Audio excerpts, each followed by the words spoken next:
Hello, আসসালামু আলাইকুম। আমি রুবিনা। আজকে আমি এই ক্লাসে স্বাগতম জানিয়ে শুরু করছি। আমাদের এই ক্লাস আশা করি ভালো আছেন, ভালো না থাকলেও ভালো হয়ে যান। সময় আছে কোনো, এখানে আমরা ক্লাস করাবো, আপনারা মনোযোগ দিয়ে শুনবেন। তো আর কথা না বাড়িয়ে আমি যেগুলো পড়ি না সেগুলো দিই, যেগুলো পড়ি সেগুলো দিই না, কারণ সেগুলো আমার ভালো লাগে না। এই জন্য আমি এগুলো দিই, আজে বাজে লাগে পরে আমি নিজে দেখতে আমার ভালো লাগে না। তা আশা করি আপনাদের একটু ভালো লাগতে পারে, কারণ আমার ভালো লাগে না। তাহলে আসেন শুরু করা যাক। Let's start. আসসালামু আলাইকুম রহমতুল্লাহি ওয়া বারাকাতুহু। আশা করি সকলে ভালো আছো। এখানে আমরা আজকে মালিকানার সত্ত্ব এবং কিছু ডেবিট ক্রেডিট নিয়ে পড়বো এবং আমাদের যে সম্পদ সেই সম্পদগুলো চিনবো, যে আমাদের কোনগুলো সম্পদ, কোনগুলো ব্যয়, কোনগুলো আয় দায়, আর আমাদের হিসাব কত প্রকার আছে ওইটা আমরা দেখবো। তাহলে সর্বপ্রথম এখানে আছে যে মালিকানার সত্ত্ব মানে ইকুইটি। মালিকানার সত্ত্ব যখন বৃদ্ধি পায় তখন আমাদের এখানে মূলধন আর আয় বৃদ্ধি পায়। তার মানে মালিকানার সত্ত্বের মধ্যে যে ৪টা উপাদান রয়েছে, যদি বলে যে মালিকানার সত্ত্বের মধ্যে কোন কোন উপাদান বৃদ্ধি পেলে মালিকানার সত্ত্ব বৃদ্ধি পায়, মূলধন এবং আয় বৃদ্ধি পেলে মালিকানার সত্ত্ব বৃদ্ধি পায়। আর যদি ব্যয় এবং উত্তোলন হ্রাস পায় তাহলে এখানে মালিকানার সত্ত্ব হ্রাস পাবে। তাহলে এখানে আমরা বলতে পারি যে যখন মূলধন এবং আয় হয় তখন এখানে মালিকানার সত্ত্ব বৃদ্ধি পায়।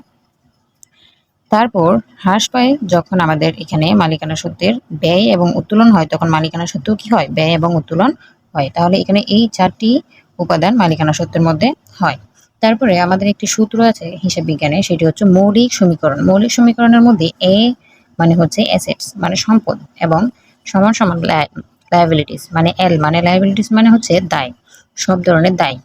তারপর ও ই মানে ওনার্স ইকুইটি। ওনার্স ইকুইটি আমাদের মালিকানা সত্ত্ব, এটাকে বোঝাচ্ছে।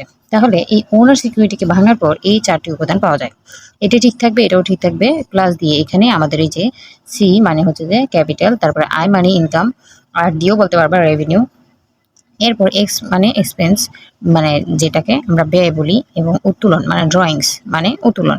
তাহলে এই ৪টি উপাদান হচ্ছে আমাদের এই যে ও ই ভাঙার পরে এই ৪টি উপাদান পাওয়া যায়। এই ৪টি উপাদানের উপর মালিকানা সত্ত্বের লেনদেনের উপর যদি এই ৪টি উপাদানের একটিও প্রভাব ফেলে তাহলে আমরা মালিকানা সত্ত্ব এটা প্রভাব ফেলবে, কারণ এই উপাদানগুলো এখান থেকে তৈরি হয়েছে এইগুলো, এই জন্য। এরপরে দেখো, মালিক যখন কিছু দিবে তখন সেটা মূলধন হবে। কার জন্য? প্রতিষ্ঠানের জন্য, ব্যবসা প্রতিষ্ঠানের জন্য। কারণ আমরা হিসাব বিজ্ঞানে যা করি সবকিছু ব্যবসা প্রতিষ্ঠান নিয়ে করি। তাহলে মালিক যখনই কিছু দিবে সেটা হচ্ছে আমাদের ব্যবসার জন্য মূলধন। মূলধন দেওয়ার পর যদি আবার কিছু অর্থ দেয় তাহলে সেটা হবে অতিরিক্ত মূলধন। এরপর মালিক যদি কিছু নিবে আর নিয়ে যায় সেটাকে বলা হবে উত্তোলন। তাহলে মালিকের দুটি লেনদেন হয়, একটি হচ্ছে মূলধন মানে দেওয়া, এবং নিয়ে যাওয়াকে বলে উত্তোলন। তারপরে দেখো, এখানে আমরা সব এবং আদম নামে দুইটি জিনিস লিখছি। একটা লিখছি সব মানে ডেবিট বৃদ্ধি পেলে এবং কমে গেলে ক্রেডিট, এবং আদম বৃদ্ধি পেলে ক্রেডিট এবং কমে গেলে ডেবিট। তাহলে এটা কি? সব মানে এখানে আমরা সম্পদ, স দিয়ে সম্পদ এবং ব দিয়ে ব্যয়কে বুঝাচ্ছি। তার মানে সম্পদ এবং ব্যয়, তার মানে সম্পদ আর ব্যয় যখন বৃদ্ধি পাবে তখন হবে ডেবিট, এবং সম্পদ এবং ব্যয় যখন কমে যাবে তখন হবে ক্রেডিট। আদমকে বুঝাচ্ছি আমরা সরায়াতে আয়, সরায়াতে আয়, এবং দতে দায়, এবং মতে মালিকানা সত্ত্ব বা সত্ত্বাধিকার। তাহলে এখানে যখন আদম বৃদ্ধি পাবে মানে আয় দায় মালিকানা সত্ত্ব বৃদ্ধি পাবে তখন সেটি হয়ে যাবে ক্রেডিট, আর যদি কমে যায় তাহলে সেটি হয়ে যাবে ডেবিট পাস। এখন দেখো, মানুষ, আমরা জনগণ মানুষ যখন একজন পাবো তখন সেটাকে আমরা বলি দেনাদার। তাহলে প্রতিষ্ঠান যখন কোনো জায়গা থেকে পাবে তখন সেটাকে বলা হবে দেনাদার। আর যখন আমরা প্রতিষ্ঠান থেকে কোনো পাওনাদারকে আমরা টাকা দিব তখন সেটাকে বলবো পাওনাদার। কেউ যদি কারোর থেকে যদি আমরা পাই তাহলে সেটা হচ্ছে দেনাদার, আর যদি কেউ আমাদেরকে দেয় তাহলে সেটা হচ্ছে পাওনাদার। এরপর টাকা, টাকা যখন আমরা টাকা দিয়ে ক্রয় করব সেটা হচ্ছে আমাদের জন্য ব্যয়। টাকা দিয়ে যখন আমরা ক্রয় করব সেটা হচ্ছে আমাদের জন্য কি? ব্যয়। আর যখন টাকা দিয়ে আমরা বিক্রয় করব সেটা হচ্ছে আমাদের জন্য আয়। তার মানে কিনলে টাকা চলে যায়, এটা হচ্ছে আমাদের জন্য ব্যয় শুরু। আর যখন আমরা টাকা দিয়ে বিক্রয় করব তার মানে টাকা আমার কাছে আসছে, এই জন্য এটি হচ্ছে আমাদের জন্য আয়। এখন আমরা কিছু সম্পদ, ব্যয় ইত্যাদির নাম জানবো। এখানে আমরা দেখেছিলাম সম্পদ, ব্যয়, আয়, দায়, মালিকানা সত্ত্ব, এই 5টি হিসাবই ছিল। এখন 5টি হিসাবের মধ্যে যেই লেনদেনগুলোর নাম রয়েছে সেই লেনদেনগুলোর নাম আমাদের জানতে হবে অঙ্ক করার জন্য। তাহলে সম্পদের মধ্যে সর্বপ্রথম রয়েছে নগদ তহবিল মানে নগদ টাকা, তারপর প্রাপ্য মানে দেনাদার, যে আমাদেরকে দিবে, দেনাদার হিসাব, তারপরে রয়েছে ব্যাংক জমা, ব্যাংকে যে টাকা থাকে সেটা ব্যাংক জমা। অফিস সরঞ্জাম যখন আমরা আনবো, তারপরে আসবাবপত্র, এগুলো আমাদের জন্য সম্পদ। তারপর আমাদের রয়েছে সেবা সরঞ্জাম, সেবা সরঞ্জাম। তারপর রয়েছে যন্ত্রপাতি, তারপর রয়েছে অফিস সাপ্লাইজ, তারপর রয়েছে বিনিয়োগ, তারপর রয়েছে অগ্রিম খরচ। এই সবগুলো আমাদের জন্য সম্পদ। তারপর ব্যয়ের মধ্যে রয়েছে ব্যয় বা খরচ বলতে পারি, সেটা হচ্ছে আমি কাউকে বেতন দিলে, আমি কোনো কর্মচারীকে বেতন দিলে বা ভাড়া দিলে, ঘরের বা মণিহারি জিনিস কিনলে বা ক্রয় করলে, বিজ্ঞাপন দিলে, তারপরে ঋণের সুদ, তারপর হচ্ছে অফিস খরচ, এসবগুলো আমাদের জন্য ব্যয়। এরপর আয় কাকে বলে? আয় মানে হচ্ছে আমি বিক্রি করছি, বিক্রি করে টাকা পাইছি, সেটার জন্য আমাদের জন্য হবে আয়। এরপরে যদি আমি কমিশন পাই, সেটা হচ্ছে আমাদের কমিশন আয়। তারপরে যদি সুদ পাই, সেটা আমাদের জন্য সুদ আয়। তারপরে যদি আমরা কিছু ভাড়া দিয়ে আয় করি, তাহলে সেটা হচ্ছে আমাদের জন্য ভাড়া আয়। এরপরে দায় রয়েছে, যেমন পাওনাদার, প্রদেয় হিসাব বলতে পারি, পাওনাদার না বলে প্রদেয় হিসাবও বলতে পারি। তারপর ঋণ, ঋণটা আমাদের জন্য একটি দায়, কারণ আমাদের টাকা দিতে হবে। তারপরে হচ্ছে বকেয়া খরচ করা, বকেয়া খরচ থাকলে এটার টাকা আমাদের দিতে হবে, তার মানে সেটাও আমাদের জন্য কি পাওনাদারের মতো, তাহলে এটাও একটি দায়। তারপরে অগ্রিম আয়, অগ্রিম যদি আয় করে ফেলি, তার মানে পরবর্তীতে আর এটা আমার কোনো কাজে লাগবে না, এটা আমি আগে ব্যবহার করে ফেলছি, তাহলে এটাও আমাদের জন্য এক প্রকার দায়। তারপরে ব্যাংক ওভারড্রাফট, এটাও একটি আমাদের জন্য দায়। তারপর মালিকানা সত্ত্ব, মালিকানা সত্ত্ব মানে মূলধন, যে মূলধন, মালিকানা সত্ত্ব মানে মালিক, মূলধন যেটা ব্যবসার জন্য, ব্যবসা শুরু করার জন্য দেয়, সেটা হচ্ছে মূলধন। তারপরে হচ্ছে অতিরিক্ত বিনিয়োগ, মূলধন দেওয়ার পর আবার যদি কোনো প্রয়োজন হয় এবং টাকা দেওয়ার প্রয়োজন হয়, এই ব্যবসার প্রয়োজনে যদি আবার কোনো মূলধন আনা হয় ব্যবসার মধ্যে, তাহলে সেটাকে বলে অতিরিক্ত বিনিয়োগ। তারপরে হচ্ছে উত্তোলন, মালিক যদি তার প্রয়োজনে কোনো ধরনের টাকার লেনদেন করে ব্যবসা থেকে নিয়ে যায়, তাহলে সেটা হচ্ছে উত্তোলন করা। তাহলে এই মালিকানা সত্ত্বের মধ্যে কিন্তু আমরা চারটা জিনিস পাই। প্রথমত মূলধন পেলে যোগ করব, আয় পেলে যোগ করব, ব্যয় হলে বাদ দিয়ে দিব, উত্তোলন করলেও বাদ দিয়ে দিব, এই চারটি উপাদান। এরপর রয়েছে মণিহারি, মণিহারি মানে খাতা, কাগজ, আমাদের যে পড়ার কলম, পেন্সিল, রাবার, কার্বন, এরপর কালি, এগুলো হচ্ছে আমাদের জন্য মণিহারি।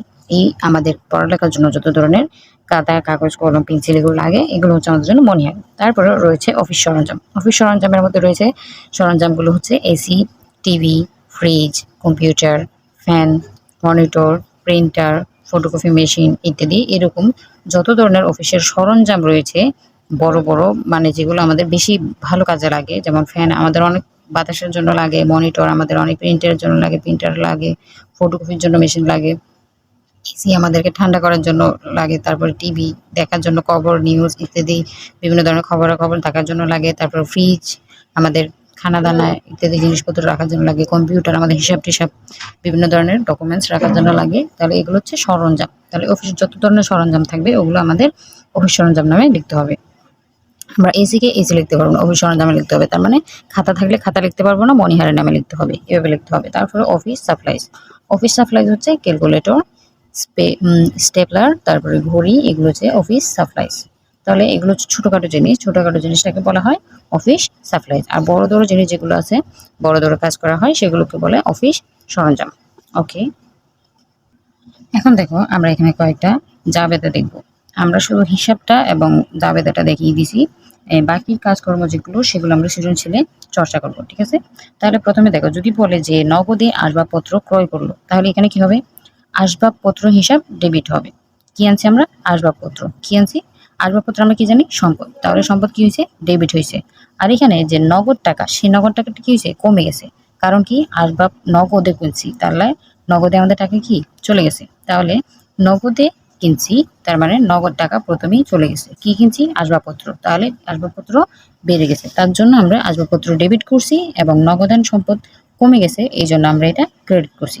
তারপরে 2 নম্বর হচ্ছে ব্যাংকে টাকা জমা। আমরা কোথায় রাখছি? ব্যাংকে। তাহলে ব্যাংকে হয়েছে, বৃদ্ধি পাইছে, তাহলে এটা কি? ডেবিট। কারণ আমরা জানি ব্যাংক জমা কি? সম্পদ, একটু আগে আমরা পড়ছি।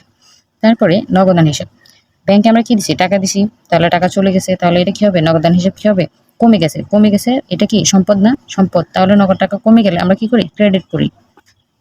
এরপরে একজন দেনাদার পরিশোধ করলো, তাহলে একজন দেনাদার আমাকে কি দিল? টাকা দিল। একজন দেনাদার পরিশোধ করলো, পরিশোধ করলে আমাদের কি আসছে? টাকা আসছে। কে দিছে? দেনাদার দিছে। তাহলে দেনাদার কি কমে গেছে, তাহলে এটা কি ক্রেডিট। আর এখানে যে নগদান সেটি হচ্ছে আমাদের জন্য ডেবিট। তার মানে নগদ বাড়ছে, সম্পদ বাড়ছে, এই জন্য আমরা ডেবিট করছি। আর এখান দিয়ে সম্পদ এটা কমে গেছে, দেনাদার আমাদের সম্পদ, সম্পদ এখানে কমে গেছে, এই জন্য এটা ক্রেডিট। এরপর এক্সপেন্সের মধ্যে দেখতে পারি যে বেতন প্রদান করা। বেতন হিসাব আমরা এখানে ডেবিট করছি, কারণ কি বেতন এখানে আমাদের জন্য একটা ব্যয়। ব্যয় এখানে কি হয়েছে? বৃদ্ধি পাইছে। বেতন প্রদান করছি, ব্যয় কি হয়েছে? বৃদ্ধি পাই গেছে। এবং আমরা বেতন প্রদান করছি কি দিয়ে? নগদান টাকা দিয়ে। তাহলে নগদ টাকা যদি চলে যায়, তাহলে নগদ টাকাটা আমাদের এখানে কি হবে? কমে গেছে। তার জন্য আমরা এটা ক্রেডিট করছি এবং বেতন হিসাব ডেবিট করছি, কারণ এটি খরচ। খরচ। এরপর রয়েছে দোকানের ভাড়া প্রদান। ভাড়া প্রদান করছি, কি প্রদান করছি? ভাড়া। কিসে? নগদে। তার মানে নগদ কমে গেছে, এখানে ক্রেডিট করে দেব। ক্রয় সংক্রান্ত দুইটি লেনদেন। নগদে যদি আমরা ক্রয় করি তাহলে এটা ক্রয় হিসাব হবে ডেবিট, এবং নগদ টাকা কমে গেছে কেনার কারণে, এই জন্য আমরা এখানে নগদান হিসাবে করব ক্রেডিট। এরপর যদি আমরা বাকিতে ক্রয় করি তাহলে ক্রয় হিসাব করছি, তাহলে ক্রয় হিসাব ডেবিট হবে, এবং পাওনাদার বেড়ে গেছে এই জন্য পাওনাদার ক্রেডিট হবে। এরপর অন্যান্য হিসাবের মধ্যে মালিক যদি নগদ উত্তোলন করে তখন উত্তোলন হিসাব হবে ডেবিট, এবং কি উত্তোলন করছে? নগদ টাকা। তার জন্য আমাদের নগদান হিসাব কমে গেছে, এই জন্য এটা হবে ক্রেডিট। এবং অগ্রিম বা আগাম ভাড়া যদি প্রদান করা হয় তখন সেটি হবে আগাম ভাড়া হিসাব ডেবিট। আগাম ভাড়া ডেবিট, কারণ এটি বেড়েছে এবং নগদান হিসাব কমে গেছে, নগদ টাকা কমে গেছে, এই জন্য আমরা এটি করব ক্রেডিট। আমরা যদি নগদে বিক্রি করি তাহলে নগদান বিক্রয়। বিক্রয়, তাহলে নগদটাকে কি হয়েছে? আমাদের বৃদ্ধি পাইছে। বিক্রি করার কারণে আমাদের কাছে টাকা আসছে, তাহলে টাকা আসার কারণে আমরা নগদান হিসাব প্রথমে লিখবো, নগদান হিসাব ডেবিট, এবং বিক্রয় আয় হয়েছে তার জন্য আমরা বিক্রয় হিসাব ক্রেডিট করব। এবং কমিশন আয়। কমিশন আয় হচ্ছে নগদান হিসাব এখানে ডেবিট করেছে। কমিশন আয় আমাদের জন্য একটি সম্পদ, তাহলে সম্পদের জন্য আমাদের এখানে কি হবে? নগদান হিসাব ডেবিট করা হবে, মানে নগদ টাকা আসছে এই জন্য, এবং কমিশন আয় হিসাব ক্রেডিট করা হবে কারণ এটি কমে গেছে। এরপর রয়েছে ভাড়া বাকি রইল। তাহলে ভাড়া যদি বাকি থাকে তাহলে ভাড়া হিসাব হবে ডেবিট, এবং বকেয়া ভাড়া হিসাব ক্রেডিট করা হবে, কারণ ভাড়া হিসাব বাকি রয়েছে, তাহলে বাকিটা আমাদের পরবর্তীতে দিতে হবে, এবং ভাড়া হিসাবটা আমাদের জন্য ব্যয়। তাহলে এটি আমি এভাবে লিখে দিলাম। তারপরে ঋণ গ্রহণ করা হলো, তাহলে নগদ টাকা আমরা ঋণ গ্রহণ করছি, নগদ টাকা বৃদ্ধি পাইছে, এই জন্য আমরা নগদান হিসাব ডেবিট করছি, এবং ঋণ হিসাব আমাদের জন্য দায়ী স্বরূপ, সেই জন্য আমরা ঋণ হিসাবটা কি করছি? ক্রেডিট করে দিছি। তারপরে এখানে দেখো ব্যাংক থেকে নগদ উত্তোলন করছে। ব্যাংক থেকে উত্তোলন করছে, কি উত্তোলন করছে? নগদ। তাহলে নগদটা বেড়ে গেছে এবং ব্যাংক কমে গেছে, এই জন্য আমরা ব্যাংক এখানে ক্রেডিট করে দিছি। এই সম্পদটা বৃদ্ধি পেয়েছে, এই সম্পদটা কমে গেছে, এই জন্য আমরা এটা ডেবিট করছি, এটা ক্রেডিট করছি। প্রতি ক্লাসে দেখা হবে। এই পর্যন্ত ভালো থেকো, সুস্থ থেকো। আল্লাহ হাফেজ। সাবস্ক্রাইব করে যেও।